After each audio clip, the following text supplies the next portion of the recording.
Well guys, it's time for the last episode of BJJTV this year. That's right, but this episode is a little longer than our usual 10 minutes. Let's take a peek at what's coming up. We will learn more about local artist Gary Lucy. And visit Four Rivers Career Center to see a special project they are working on in auto tech. Those stories and much more are coming up, so keep watching. BJJTV starts right now.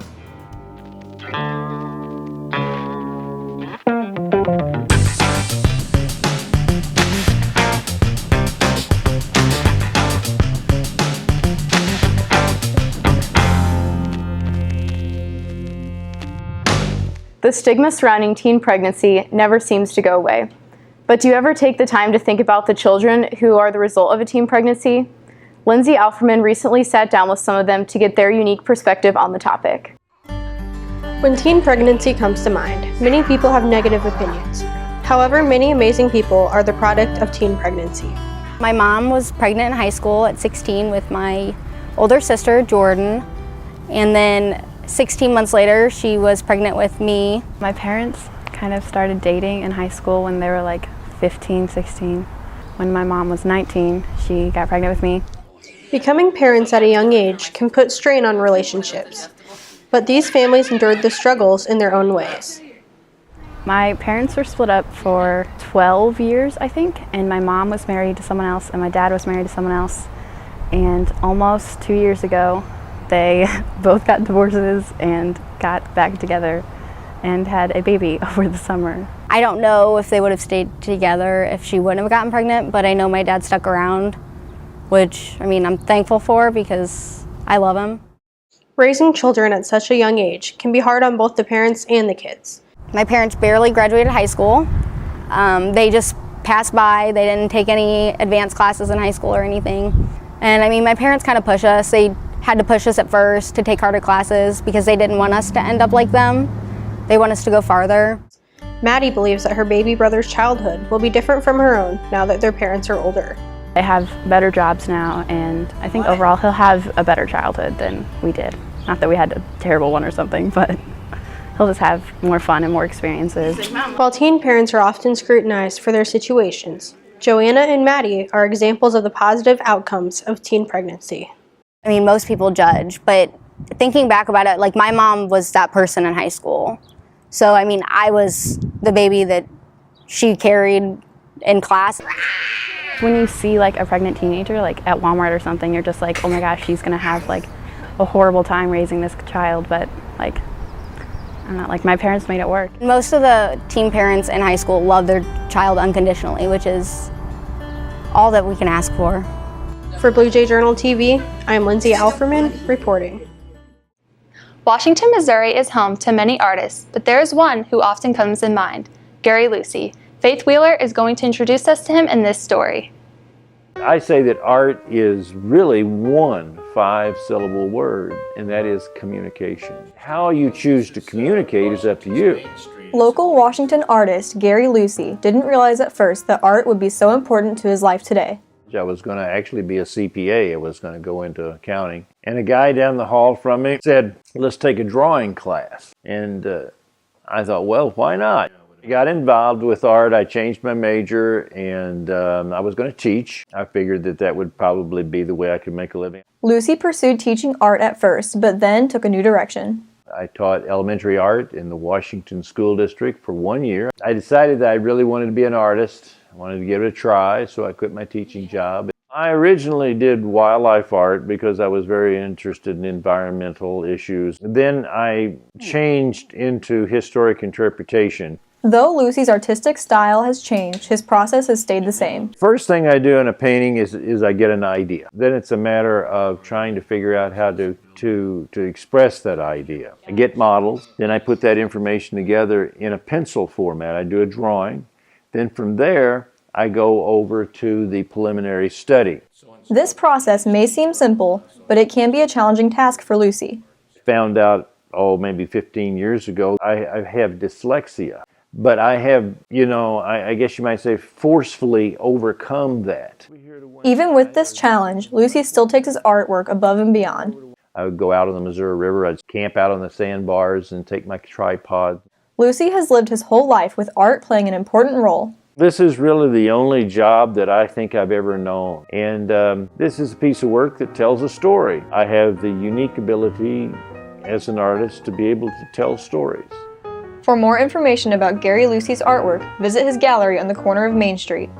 For Blue Jay Journal TV, this is Faith Wheeler reporting. There's a group of young men over at Four Rivers Career Center who are enjoying a special project so much they don't go home at the end of the school day.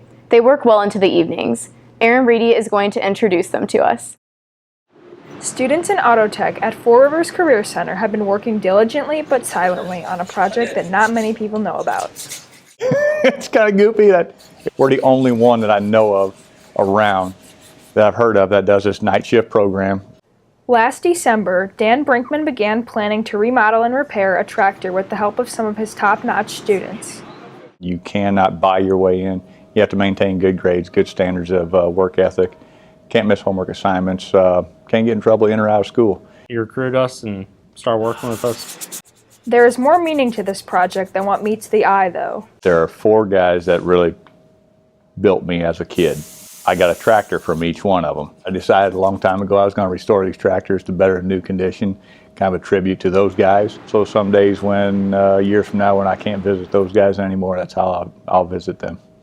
Dan isn't the only one who benefits from the project. The students love it too.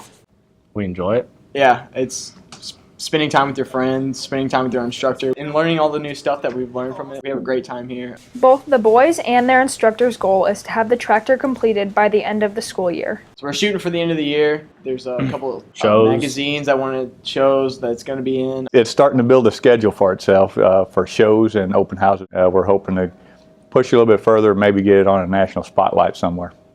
Things looking promising for Dan and his students. They continue to work hard every Tuesday, Wednesday, and Thursday night and plan to do so until the job is finished. For Blue Jay Journal TV, I am Aaron Reedy reporting. When I look at class officer photos and group pictures from leadership class, I find myself wondering, where are all the guys? I'm not alone. Jaden Hine has more. I just learned to accept it that I'm like one of the only guys in student council. WHS senior Clayton Waldy is unlike most males his age. He's not afraid to get involved. I just think guys are just naturally lazy and don't want to get involved with anything. They're really irresponsible and they don't want to take that responsibility and do a lot of work. Clayton isn't the only student who has noticed a lack of male leadership and involvement. They just don't like to get involved. They seem pretty lazy when it comes to getting involved in school. They're definitely scared of responsibility just because they want to be able to go through the motions and go through easy. How you guys doing? This isn't just happening at Washington High School. Tim Elmore recently shared in his book, Generation IY, that young men of the millennial generation lack the desire to assume responsibility and are disengaged from student activities and leadership on school campuses. This means that girls have to pick up the slack. A lot of times girls like at our age seem to be go-getters and they want to get stuff done quickly, and guys are just kind of like, you know, going through the motions. Guys think that student council and like leadership's more of like a feminine type of like club. This has led to more women taking leadership roles and attending college. In 1960, women only made up 35% of bachelor's degrees acquired. 50 years later, they make up 57%. But this doesn't mean men should shy away from involvement. It feels good to be able to go and do stuff by yourself, and once you accomplish something big, it feels really good. So, the next time an opportunity to step up and take a role as a leader happens, don't be afraid. Student council and other groups are not just for girls.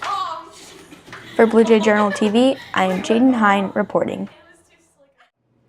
Faith Wheeler recently visited a place in Marthasville that provides great opportunities for those with special needs. Let's learn about Temco. There are many factories around Washington, but one factory in particular provides unique benefits for a certain group of people. We are a nonprofit organization and we provide employment opportunities for individuals with developmental disabilities and mental illnesses. Temco is located in Marthasville, near the Emmaus homes. It provides a chance for a full-time job for the mentally handicapped. I like working at Temco. It's a fun place to work. Love my job. The employees at Temco have many tasks and responsibilities. We work for quite a few different companies. We do a lot of projects that shows up in Walmart and Lowe's. We put together electrical parts. We also do t-shirt bagging and folding. The job I'm doing right now is the black can out in the warehouse. I like doing all different kinds of jobs. They do everything from simple to very complicated. Along with allowing them to have a full-time job and experience, Temco also provides the employees with one-on-one assistance. My job is to provide the attention and the support they need.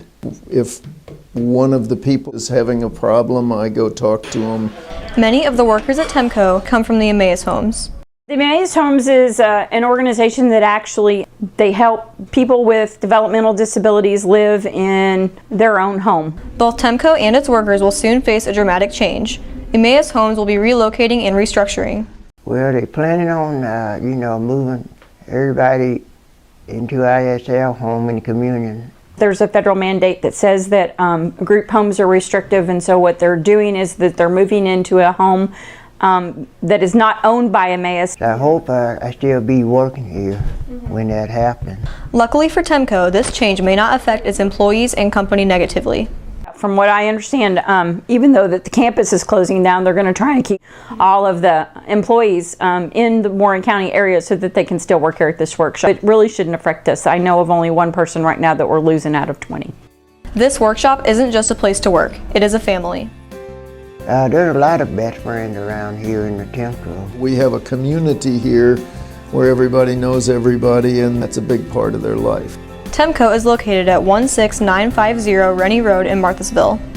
You can go to their website at temcoworkshop.org. For Blue Jay Journal TV, I am Faith Wheeler reporting. So Kristen, this is the end. That's right. It's the last show of the year. Not just that, but it's the end of our time together in Blue Jay Journal TV. Yes, but even though we are graduating, the show will go on. Even though we are going to miss this class, we know we are leaving it in good hands. Kristen and I both want to thank you for watching our show and for all your support of Blue Jay Journal TV. So for one last time, have a great summer!